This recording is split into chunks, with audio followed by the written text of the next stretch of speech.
Saudara-saudara kaum muslimin rahimakumullah.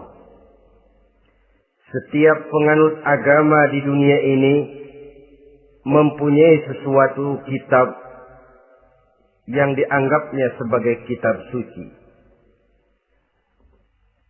Orang Hindu punya kitab Weda.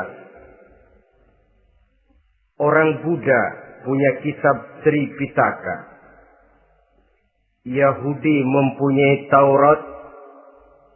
Nasrani mempunyai Injil. Penganut Konghucu punya kitab Tao Te Ching. Orang Majusi punya kitab Zen Avesta. Orang Kebatinan punya kitab Serat Centani, Hidayat Jati, Darmo Gandul, atau Gasoloco. Sementara kita umat Islam oleh Allah diberikan Al-Quranul Karim. Mengapa kita yakini Quran ini sebagai kitab suci? Pertama, ia bebas dari intervensi dan investasi manusiawi. Ia sepenuhnya, baik isi maupun redaksi, adalah produk dari Allah Subhanahu wa Ta'ala. Kita yakini Quran kitab suci karena sampai hari ini belum ada seorang pun yang sanggup membuat seperti itu. Suatu kitab hanya dinamakan suci kalau dia bersih dari investasi dan intervensi manusia. Al-Quran ini sejak turunnya 14 abad yang lalu telah menantang. Wa in kuntum fi raibim mimma nazzalna ala abdina fa'tu bi suratin min misli. Apabila kamu ragu-ragu terhadap kebenaran Quran yang kami turunkan kepada hamba kami Muhammad, atau kamu menyangka Quran itu cuma bikinan Muhammad saja, cobalah kamu buat satu surah saja semacam Al-Quran.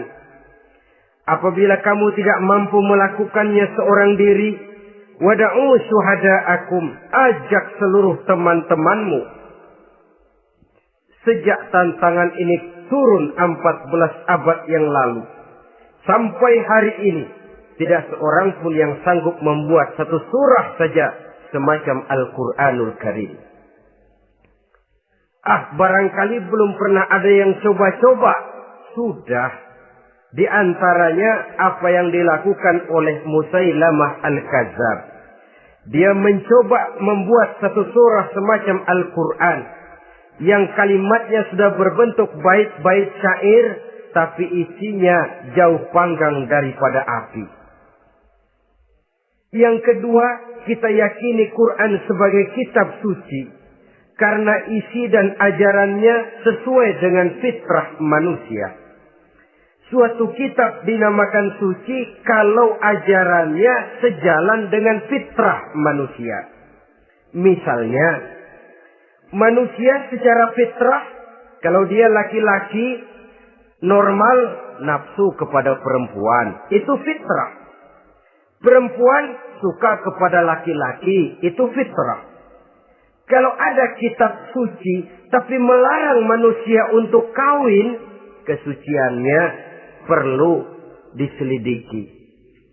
Quran kitab suci sejalan dengan fitrah manusia, maka ia menganjurkan manusia yang mampu untuk melangsungkan perkawinan. Contoh lain, secara fitrah manusia perlu makan.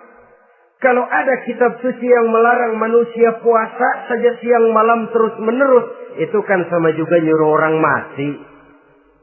Quran sesuai dengan fitrah manusia.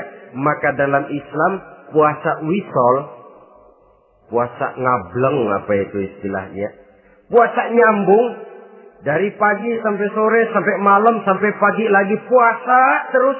Bukan saja tidak boleh, malah haram hukumnya. Kenapa? Itu bertentangan dengan fitrah manusia. Yang ketiga, kita yakini Quran sebagai kitab suci karena isinya tidak kontroversil. Isinya tidak saling bertentangan satu sama lain. Di ayat manapun Quran mengajarkan Allah itu esa. Satu kali dia berkata haram, dia akan tetap berkata haram. Isinya tidak kontroversial. Sebab kalau ada kitab suci, di satu pihak mengajarkan Tuhan Esa, di lain ayat mengajarkan Tuhan 3, di lain ayat lagi mengajarkan Tuhan 4, kitab kacau namanya. Bagaimana suatu kitab bernama suci kalau isinya kontroversial satu dengan lainnya? Dari 3 kriteria inilah kita yakini Quran sebagai kitab suci. Masalah yang akan kita bicarakan pada pertemuan kita kali ini, bagaimana sikap kita terhadap Al-Quranul Karim sebagai kitab suci. Berangkat dari sebuah hadis di mana Rasulullah Sallallahu Alaihi Wasallam pernah memberikan tawaran. Beliau bersabda, "Man ja'ala al-Qur'ana amamahu qadahu ilal jannah, wa man ja'ala al-Qur'ana khalfahu saqahu ilan nar." Siapa yang menjadikan Quran sebagai imam, maka Quran akan membimbing dia ke dalam surga. Tetapi siapa yang menjadikan Quran sebagai makmum, maka Quran akan mendorong dia ke dalam neraka. Pilihan terserah kita. Siapa yang menjadikan Quran sebagai imam, ditempatkannya Al-Quran di depan, dia ikuti petunjuk dan ajaran Al-Quran, maka Quran akan membimbing dia ke surga. Surga dunia, lebih-lebih lagi surga akhirat. Tetapi sebaliknya, siapa yang menempatkan Quran di belakangnya, dia belakangi Al-Quran, dia belakangi perintah dan ajaran-ajaran Al-Quran, dia perturutkan hawa nafsunya dalam kehidupan ini, maka Quran akan mendorong dia ke dalam neraka. Ya, neraka dunia, lebih-lebih lagi neraka akhirat. Pilihan terserah kita. Saya mau tanya, kira-kira Quran dalam hidup kita jadi imam apa jadi makmum? Imam apa makmum? Kalau Quran jadi imam, artinya kita umat Islam jadi makmum. Resiko dan logika tentu. Makmum harus ngikuti imam. Imam takbir, makmum takbir. Imam ruku, makmum ruku. Imam sujud, makmum sujud. Imam tahiyat, makmum tahiyat. Itu namanya Quran jadi imam, kita jadi makmum. Artinya dalam terjemahannya pada kehidupan, kalau merah kata Quran, merah kita kata. Hijau kata Quran, hijau kita bilang. Ke barat kata Quran, ke barat kita pergi. Ke timur kata Quran, ke timur kita berangkat. Halal kata Quran, halal kata kita. Haram kata Quran, haram kita bilang. Itu Quran imam, kita makmum. Nyatanya kadang-kadang kontras. Nyatanya kadang-kadang paradok. Merah kata Quran, hijau dong kata kita. Halal kata Quran, remeng-remeng kata kita. Ke barat kata Quran, ke timur kita pergi. Dalam praktek kita mau jadi makmum, Quran kita suruh jadi imam. Kita sesuaikan Quran dengan selera kita. Mana-mana ayat yang menguntungkan, mana ayat yang sesuai dengan mau kita, itu yang kita baca kuat-kuat. Itu yang kita canangkan ke tengah masyarakat ramai. Tapi manakala Quran itu bertentangan dengan nafsu kita, bertentangan dengan gaya dan kepribadian kita, kita umpetin itu Quran. Kalau kita cuma umpetin lumayan, kadang-kadang kita tuduh Quran ketinggalan zaman. Kita anggap Quran tidak relevan lagi dengan situasi dan kondisi. Kalau sudah begitu, sudah menyeberang terlalu jauh namanya. Saudara-saudara kaum muslimin rahimakumullah. Inilah makna hadis Nabi yang diriwayatkan dari Imam Ali bin Abi Thalib, bersabda Rasul, "Man qara'al Qur'ana fastazharahu fa ahalla halalahu wa harrama haramahu adkhalahul jannah." Barang siapa yang membaca Al-Quran, lalu memperhatikannya, kemudian menghalalkan yang halal, dan mengharamkan yang haram, maka Allah akan memasukkan orang itu ke dalam surga. Ya surga dunia, ya surga akhirat. Apabila kita renungi hadis ini, maka untuk berimam kepada Al-Quran ada 3 jalan utama yang harus kita laksanakan. Pertama dari kalimat man qara al-Quran, barang siapa yang membaca Al-Quran.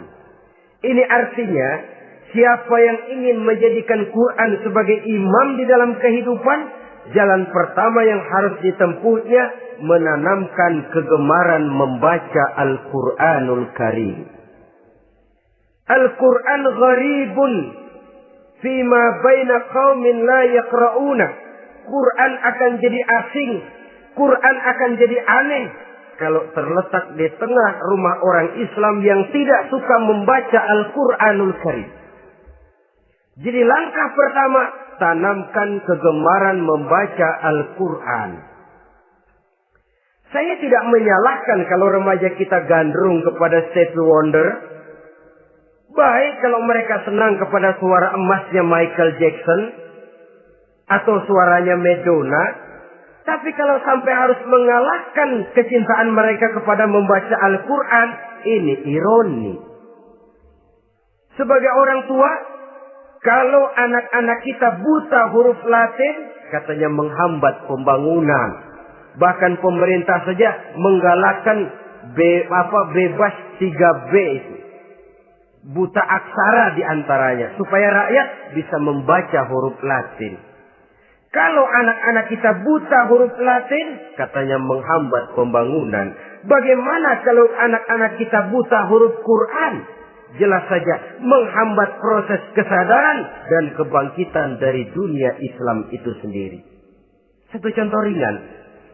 Dulu sebelum pembangunan merata, listrik belum lagi masuk desa, kampung gelap, rumah pakai lampu minyak. Kalau kita masuk kampung, terasa banyak orang Islam. Kenapa? Di rumah sebelah sana kita dengar anak muda sedang latihan baca rawi. Sebelah sini ibu-ibu sedang selawatan. Di rumah sana remaja sedang baca Quran. Pembangunan maju, listrik masuk desa. Alhamdulillah. Tapi apa yang kemudian terjadi? Proses pergeseran nilai. Setelah listrik masuk desa, radio main kenceng-kencengan, televisi main gede-gedean, baca Quran sudah barang aneh, langka. Tengoklah sekarang kalau kita masuk kampung, ada yang remaja sedang baca Quran, rasanya kok aneh, nggak umum. Sesuatu yang baik malah menjadi nilai-nilai keanehan. Saudara-saudara kaum muslimin rahimakumullah, tanamkan kegemaran membaca. Dalam satu hadis Nabi pesan, nawiru buyutakum bitilawatil Quran, sinari rumah tanggamu dengan bacaan Quran. Sebab listrik ini cuma bisa menerangi gelap, tapi tidak akan sanggup menerangi hati manusia. Quran produk Allah dibaca dalam segala keadaan, tepat dan pantas. Lihat saja, orang sedih baca Quran, terhibur. Orang gembira baca Quran, tidak lupa diri. Di rumah mewah ada yang baca Quran, bagus. Di gubuk reot di pinggir kali ada yang baca Quran, cocok. Orang kawin dibacakan Quran, bagus. Orang mati dibacakan Quran, tidak jelek. Dalam segala keadaan, in all season, bahasa kerennya, dia pantas dibaca. Saudara-saudara, bahkan orang sakit gigi pun kalau dengar baca Quran tidak marah. Coba lihat. Dia senang benar lagu Michael Jackson, tapi giliran sakit gigi, coba setelin lagu Michael Jackson. Kalau nggak mencah-mencah, kamu gila apa nggak tahu saya lagi sakit gigi? Tapi coba bacakan Quran, dia pasti tidak marah. Begitu besar daya pengaruhnya. Bahkan Abu Jahal sama Abu Lahab pernah rapat. Kata Abu Jahal sama Abu Lahab, Mas Lahab, gini loh Mas, Kenapa? Ini saya pikir-pikir salah satu yang menyebabkan kenapa saudara kita banyak ikut ajaran Muhammad. Mereka kalau sudah dengar bacaan Quran terpesona. Jadi kita blokir saja. Caranya gimana? Kasih pengumuman kepada Quraisy, jangan sekali-kali mau dengerin Muhammad baca Quran. Kamu juga jangan. Dan kamu, saya pun begitu. Mari kita janji, tidak mau dengar bacaan Quran. Salaman. Pulang ke rumah masing-masing. Dapat 1 hari tahan, 2 hari bertahan, 3 hari, seminggu ke atas. Abu Jahal mulai ada semacam rindu. Kangen pengen dengar ayat Quran. Karena secara pribadi dia mengakui keindahan gaya bahasanya jauh lebih tinggi dari kemampuan penyair Quraisy. Isi ajarannya sangat dalam dan menyentuh segi-segi kehidupan manusia. Gak tahan Abu Jahal kayak dikilikin hatinya. Keluar rumah mindik-mindik, umpet-ngumpet. Ngempet di rumah Nabi. Pengen dengar Nabi baca Quran. Rupanya Abu Lahab sama. Pikir Abu Jahal, Abu Lahab gak bakalan keluar. Abu Lahab berpikir, Jahal pasti di rumah. Dua-duanya bareng berangkat ke rumah Nabi. Cuma yang satu dari sebelah barat, yang satu dari sebelah timur. Ngempet, ketemu di sudut, sama-sama kaget. Jahal, loh kamu Lahab? Iya. Kamu ngapain? Lah kamu ngapain? Akhirnya sama-sama malu. Sama-sama tidak bisa menahan diri. Akhirnya sama-sama ngakuin. Bagaimanapun kita harus akui bahwa Al-Quran ini mengandung daya pesona yang sangat luar biasa. Itu dari segi bacaan. Belum lagi dari segi ajaran. Belum lagi dari segi isi. Tanamkan kegemaran membaca Al-Quran. Sampai-sampai Nabi katakan, Innal ladzi laisa fi jawfihi syai'un minal Qur'an kal baitil kharib. Orang yang dari tenggorokannya belum pernah keluar ayat Quran barang sepotong pun, belum pernah ngaji barang seayat pun, itu orang kata Nabi kal baitil kharib, kayak rumah kosong. Rumah kan kalau kosong biar bagus, mewah, besar, perabotannya lengkap. Kalau kosong angker. Setan kuntilanak memedi, betah benar di situ. Saudara-saudara kaum muslimin rahimakumullah. Dalam satu percontohan Nabi mengatakan begini. Masalul mu'minil ladzi yaqra'ul Qur'an kamasalil utrujah. Rihuha thayyibun wa ta'muha murr wa ta'muha thayyibun. Orang mukmin yang suka membaca Quran adalah ibarat buah utrujah. Baunya wangi, rasanya lezat. Kira-kira kalau di negeri kita buah apa utrujah itu? Semacam jeruk yang manis lah. Sudah baunya wangi, rasanya enak. Itu buah itu. Orang mukmin yang suka baca Quran kayak buah itu. Baunya wangi, rasanya enak. Artinya syiarnya hidup, isinya memang orang mukmin.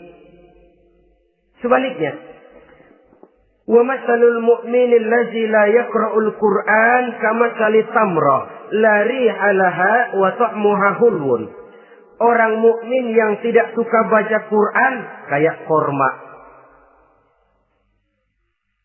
Rasanya emang manis, cuman kagak ada baunya. Artinya apa? Syiarnya kurang. Kalau orang belum taufik kenal kan kagak mau makan korma. Kenapa? Enggak ada baunya. Daya tariknya kurang, walaupun rasanya enak. Kalau daya tariknya nggak ada, kan nggak ada iklannya, tidak ada syiarnya. Itu orang mukmin yang tidak suka membaca Quran. Ibarat buah, nggak ada baunya, walaupun rasanya enak. Orang kurang tergerak, kurang syiar, kurang daya tarik. Sebaliknya, wa masalul munafiq allazi yaqra'ul Quran kamasalir raihanah. Rihuha thayyibun wa ta'muha murrun. Orang munafik yang suka baca Quran seperti buah raihanah. Apa itu? Baunya wangi, rasanya pahit. Orang munafik baca Quran kayak buah itu. Baunya sih enak, cuman rasanya pahit. Ya munafik baca Quran. Syiarnya sih lumayan, daya tariknya hebat, isinya munafik. Nah, paling jelek orang munafik yang gak suka baca Quran. Wa masalul munafiqil ladzi la yaqra'ul Qur'an kamasalil hanzalah. Laisa laha rihun wa ta'muha murrun. Orang munafik yang tidak suka baca Quran seperti buah hanzalah. Sudah enggak ada baunya, rasanya pahit lagi. Kalau buah pacek kali. Udah baunya kagak ada, kalau dimakan bikin orang celeng. Saudara-saudara kaum muslimin rahimakumullah, tanamkan kegemaran membaca Al-Qur'an, karena membaca Al-Qur'an merupakan ibadah yang besar. Bahkan kata Nabi, afdalu ibadati abdi qiraatul Qur'an. Nilai ibadah yang paling baik dari hambaku adalah ibadah membaca Al-Qur'an. Dalam sholat pahalanya lebih besar di luar sholat daripada di luar sholat. Dengan wudu pahalanya lebih besar daripada tanpa wudu.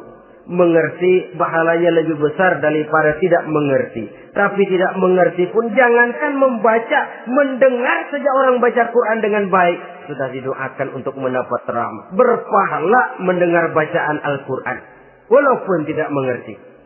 Apalagi membaca sendiri, apalagi mengerti apa yang kita baca. Tentu pahala itu akan jauh lebih besar. Ini yang pertama. Tanamkan kegemaran membaca Al-Quranul Karim. Yang kedua,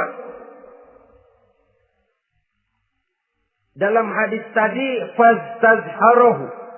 Man qara'al Qur'ana fastazharuhu. Siapa yang membaca Al-Quran kemudian memperhatikannya. Jadi kalau kita mau berimam kepada Al-Quran, setelah menanamkan kegemaran membaca, yang kedua, perhatikan. Pahami isinya. Jangan seperti monyet pakai mahkota, ketawa girang, cengengesan, tapi dia tidak tahu arti kebesaran mahkota yang disandangnya. Bangga dengan Al-Quran, tapi apa kandungannya kita tidak mengerti. Untuk memahami Al-Quran ini, caranya bagaimana? Tentu mudah saja. Seperti contoh, kalau kita ingin mengerti caranya bikin tahu, jangan bertanya kepada montir mobil. Montir mobil ahli betul urusan mesin. Tapi kalau urusan tahu, tanya dong tukang tahu. Untuk mengerti rahasia dan seluk-beluk Al-Quran, kita harus bertanya kepada orang yang memahami seluk-beluk Al-Quran. Para ulama, para kiai, para ustadz.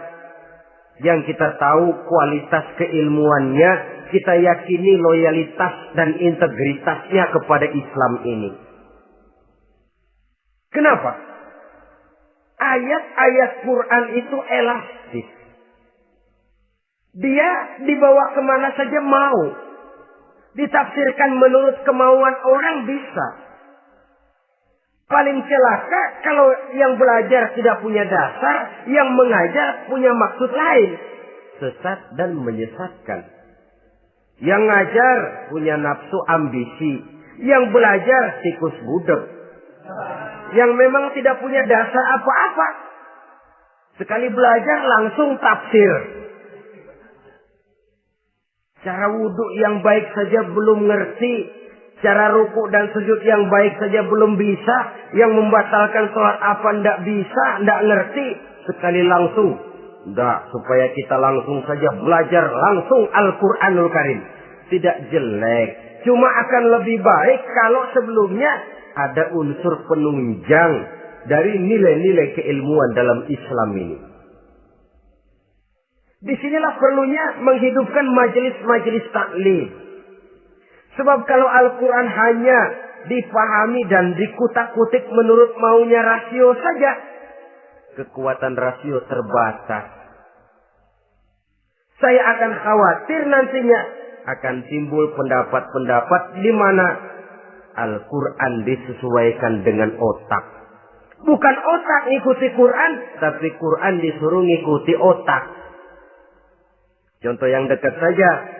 Kalau saudara ngukur kayu pakai meteran, itu kira-kira meteran ikut kayu, apa kayu ikut meteran? Ayo, kira-kira kayu ikut meteran, apa meteran ikut kayu? Meteran ikut kayu. Bagus. Kalau meteran ikut kayu, artinya nggak ada meteran benar di dunia ini. Kayunya kependekan, meterannya dipotong. Kan begitu loh. Meteran ikut kayu namanya.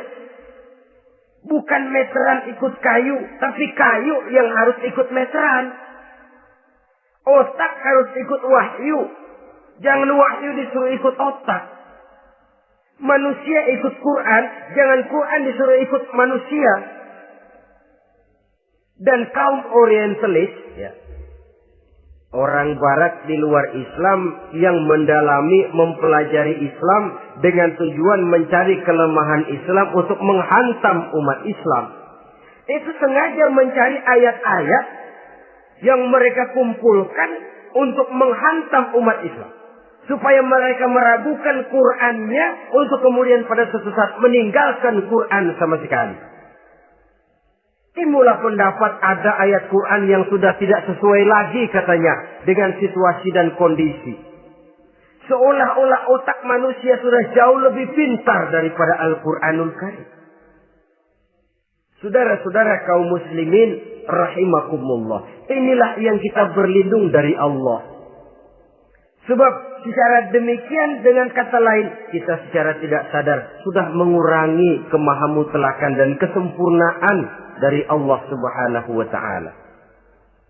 Untuk memahami Al-Quran, maka kita harus bertanya kepada ahlinya.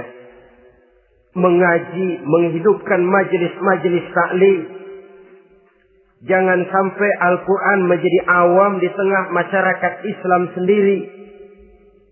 Ini jalan yang kedua, memahami isinya. Sehingga dengan demikian, manakala Al-Quran dibacakan orang, pemikiran kita tidak lagi terpusat kepada kemerduan suara orang yang membaca, tapi tertuju kepada isi yang dikandungnya. Sehingga dalam kondisi semacam itu, boleh jadi tiap kali dibacakan Al-Quran, nilai iman makin tambah. Kita dengar orang baca, Alam tara kaifa fa'ala rabbuka bi ashabil fil. Terbayang oleh kita bagaimana Raja Abrahat dengan pasukannya mau menghancurkan Ka'bah. Bagi Allah cukup menurunkan burung ababil, hancur lebur Abrahat, raja besar dengan seluruh pasukan gajahnya, berantakan dibuatnya cuma dengan burung ababil. Allah Maha Besar, Allah Maha Kuasa. Tambah iman. Kalau tidak, ya seperti yang banyak terjadi.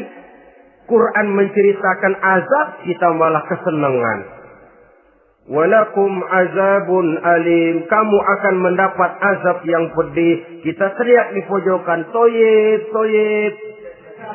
Allah, alhamdulillah. Digambarkan azab malah baik-baik. Bahwa kita suka, kita gemar kepada bacaan Quran dengan suara yang merdu, alhamdulillah. Akan lebih baik lagi kalau kita mengerti apa yang dibacanya. Sebab perintah membaca tersirat makna perintah untuk memahami. Perintah memahami tersirat makna untuk mengamalkan. Dengan kata lain, kita hanya bisa mengamalkan Quran dengan baik kalau kita mengerti isinya. Kita hanya bisa mengerti isinya kalau kita rajin membacanya. Baik membaca yang tersirat, baik membaca yang tersurat dengan petunjuk para alim ulama, para kiai, dan orang-orang yang ahli di bidang itu. Saudara-saudara kaum muslimin rahimakumullah. Inilah jalan kedua. Upayakan memahami isinya. Hidupkan kajian-kajian agama. Hidupkan majelis-majelis taklim. Jangan sampai Al-Quran asing di hati kita sendiri. Jangan sampai kita awam terhadap makna kandungan dan ajaran Al-Quran. Sementara kita yakini bahwa dialah yang akan bisa membimbing kita menuju kebahagiaan sejak dari dunia sampai ke akhirat nanti. Jalan ketiga untuk berimam kepada Al-Quran, setelah menanamkan kegemaran membaca, lalu berupaya memahami isinya, yang ketiga adalah mengamalkannya dalam kehidupan sesuai dengan kemampuan yang kita miliki. Quran tidak akan membawa berkah kalau ajaran yang terkandung di dalamnya kita baca, tapi